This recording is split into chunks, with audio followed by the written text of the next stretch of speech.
حضرت عمر رضی اللہ تعالیٰ عنہ قائد خلافت ہے، بیت المقدس کا محاصرہ کیا گیا، فصیل بڑی اونچی، شہر اندر سے سیلف سفیشینٹ، حملے کا راستہ کوئی نہیں، محاصرہ طول کھینچ رہا ہے، لیکن ان کے پاس رسد بھی موجود ہے، پانی بھی موجود ہے، وہ دروازے بند کر کے بیٹھے ہوئے۔ بالآخر اللہ تعالیٰ کی مشیت کا ظہور کیسے ہوا؟ ان کے کچھ علماء آئے فصیل پر، کہا دیکھو مسلمانوں، تم قیامت تک بھی یہاں پڑے رہو گے محاصرہ کر کے، ہمارا یہ شہر فتح نہیں ہوگا۔ ہاں، ایک درویش بادشاہ کے ہاتھوں یہ شہر فتح ہونا ہے، لیکن تمہارے اندر ہمیں وہ نظر نہیں آ رہا۔ ابو عبیدہ بن الجراح رضی اللہ تعالی عنہ، امین هذه الامہ، ان کا فوراً ذہن گیا وہ درویش بادشاہ مدینے میں بیٹھا ہوا ہے، عمر رضی اللہ تعالی۔ اب ایک اور عمر بھی ہے جو قندھار میں بیٹھا ہے، نقشہ وہی ہے، سادگی کی حد تک نقشہ وہی، بالکل وہی، اپنی آنکھوں سے دیکھا ہے وہی سادگی۔ عمر اول عمر ثانی تھے عمر بن عبدالعزیز۔ اب ایک اللہ کے فضل سے اللہ تعالیٰ ایدہ اللہ بنصرتہ، اللہ تعالیٰ ان کی نصرت فرمائے، دشمنوں کو ان کے مقابلے میں نیست و نابود کرے۔ انہوں نے ریکویسٹ بھیج دی کہ حضور تشریف لائیے، یہ شہر فتح ہو جائے گا۔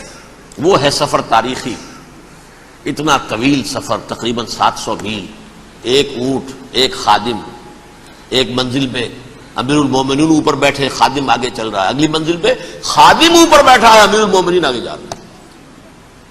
اور جب پہنچے ہیں تو وہ باری تھی خادم کی، انہوں نے ہاتھ جوڑ دیا، حضور خدا کے لیے تم کیا کہیں گے لوگ، وہ میرا برا حال کر دیں گے، تمہیں شرم نہیں آئی؟ امیر المومنین پیدل آگے چل رہے ہیں نکیل پکڑ کر، اور تم بیٹھے ہو اوپر براجمان ہو۔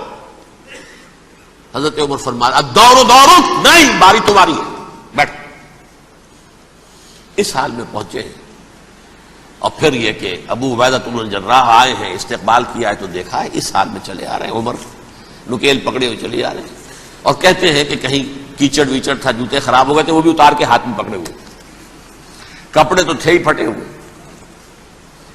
انہوں نے کہا کہ حضرت ابو عبیدہ نے، دیکھیے یہ بڑا متمدن ملک ہے، بڑا مہذب علاقہ ہے یہ، آپ ذرا حلیہ اپنا دوست فرما لیں تب جا کے پیش ہم آپ کو کریں گے۔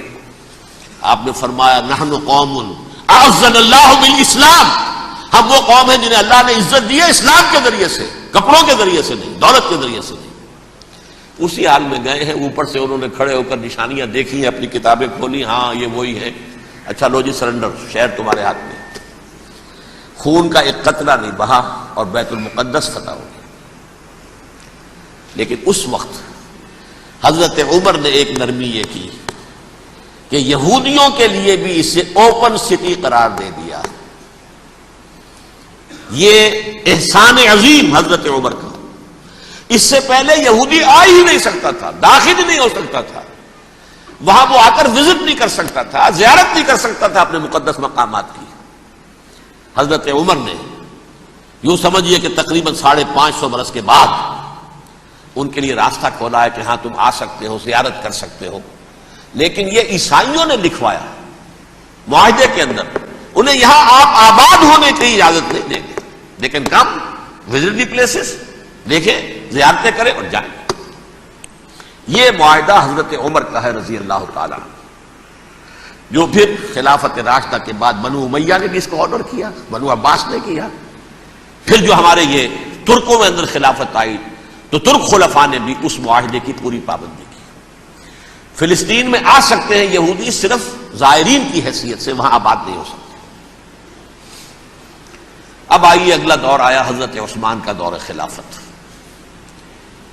یہ ہے وہ وقت کہ اب یہود نے امت مسلمہ کی پیٹھ میں چھرا گھونپا۔ وہ کیسے؟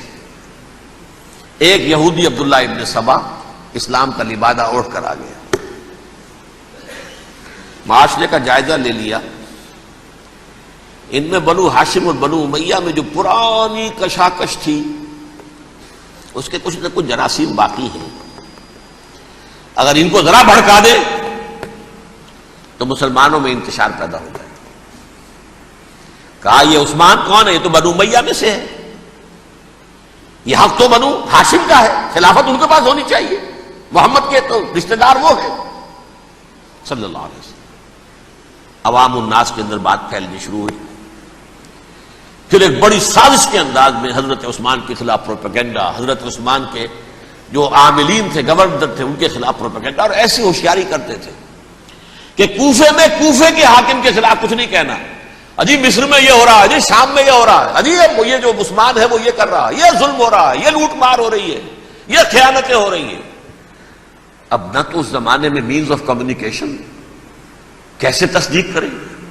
افواہیں تو آپ آج کراچی کے اندر شروع ہو جائے تو پتہ نہیں چل سکتا کسی کو کہ کیا اس میں صداقت ہے کیا جھوٹ ہے، اور بری بات جو ہے فطرت انسانی کی کمزوری ہے وہ فوراً قبول کرتا ہے، کسی کے بارے میں اچھی بات ماننے کو تیار نہیں ہوتا لیکن بری بات تو فوراً تیار ہے۔ بہرحال یہ فتنہ انہوں نے اٹھایا، حضرت علی کی الوہیت کا فتنہ اٹھایا، حضرت عثمان کے خلاف الفتنۃ الکبریٰ برپا کیا، حضرت عثمان شہید ہوئے۔ اس کے بعد 5 برس تک مسلمان ایک دوسرے کی گردنیں کاٹتے رہے، باہمی خانہ جنگی ہوئی، امت کو وہ زخم لگایا ہے جو آج تک جس سے خون رس رہا ہے۔ یہ شیعان عثمان اور شیعان علی تھے جو بعد میں پھر سنی اور شیعہ ہو اور آج تک ہے۔ فتنہ کس نے جگایا؟ ایک عبداللہ ابن سبا یہودی اور اس کے کارندے، شیطان کا ایجنٹ، اور انسانوں میں سے بھی اس کے جو بھی حواریین تھے اور شیطانوں کے اندر سے بھی تھے، انہوں نے بھی اس آگ کو بھڑکایا۔ یہ آپ سوچ لیجئے کہ یہ کس نے وہ زخم لگایا؟ یہودی۔ اگلا دور آیا، خلافت راشدہ ختم ہوئی، بنو امیہ کا بھی دور کافی گزر گیا۔ طارق ابن زیاد 712 عیسوی میں حملہ کرتے ہیں اسپین پر۔ اسپین اس وقت عیسائیت کا بہت بڑا گڑھ، بڑے کٹر ترین عیسائی جو ہے وہ اسپین میں تھے، لہذا یہودیوں کی وہاں بہت پٹائی ہوتی تھی، بہت پٹائی ہوتی ہے، میں بتا چکا ہوں، دشمنی تھی ان کی تو چلی آ رہی تھی عیسائیوں کے ہاتھوں یہودیوں کی، وہ تو سن 300 عیسوی سے ایمپرر کانسٹنٹائن کے بعد سے شروع ہو گئی تھی۔ اس حوالے سے یہودیوں نے اس وقت چالاکی یہ برتی، کچھ راستے واسطے بتائے، کچھ مدد کی طارق ابن زیاد کی۔ طارق ابن زیاد نے انہیں اپنا محسن سمجھا، ہسپانیہ فتح ہو گیا تو یہودی چونکہ محسنین کی فہرست میں آ چکے تھے، انہیں بہت اقتدار نصیب ہوا، بڑی سپورٹ مسلمانوں نے دی۔ ان کے بڑے بڑے علماء جو اسی دور کے اندر پیدا ہوئے، بڑے بڑے تھنکرز ان کے اسی دور میں پیدا ہوئے۔ بن گوریون جو کہ ایک وزیر اعظم تھا اسرائیل کا، اس نے یہ لکھا اپنی کتاب میں، Muslim Spain was the golden era of our diaspora. وہ ڈائسپورا جو 70 عیسوی سے شروع ہوا تھا اور 1917 عیسوی تک جاری رہا ہے، اس میں سے گولڈن ایرا ہمارا جو تھا وہ مسلم اسپین تھا، ہسپانیہ میں بیٹھ کر ہم نے عیش کیے۔ لیکن وہاں سے انہوں نے اور جو کچھ کیا، یہ تو داستان کے جو بہت سے گوشے ہیں، لیکن میں جس اسٹریٹ لائن میں چل رہا ہوں اس کے اعتبار سے ایک بات سمجھ لیجیے، وہاں بیٹھ کر انہوں نے اب عیسائیت کی پیٹھ میں چھرا گھونپا، پروٹیسٹنٹ مذہب پیدا کیا، تقسیم کر دیا، جیسے شیعہ سنی کی تقسیم، عبداللہ ابن سبا، رومن کیتھولک اور پروٹیسٹنٹ کی تقسیم، یہودی علماء۔ ہوتا کیا تھا، ہسپانیہ کی یونیورسٹیاں ہیں، کارڈووا میں ہے، ٹولیڈو میں ہے، گریناڈا میں ہے، غرناطہ، قرطبہ، تولیتلا، اور وہاں آتے تھے لوگ، فرانس سے چلے آ رہے ہیں نوجوان پڑھنے کے لیے، جرمنی سے چلے آ رہے ہیں، اٹلی سے چلے آ رہے ہیں، 3 ہی ملک قریب ترین پڑھتے ہیں سینٹرل جو یورپ کے ہیں۔ یہاں پر جو ہے وہ اسلام جو نور پھیلا رہا تھا اس سے بھی مستفیض ہوئے، جہالت کے جو ہے پردے ان کے وہ چھٹے، اس کے ساتھ ہی وہ یہودی وہاں ان کے اندر جو جراثیم داخل کر رہے تھے وہ اس عیسائیت کے خلاف بغاوت تھے۔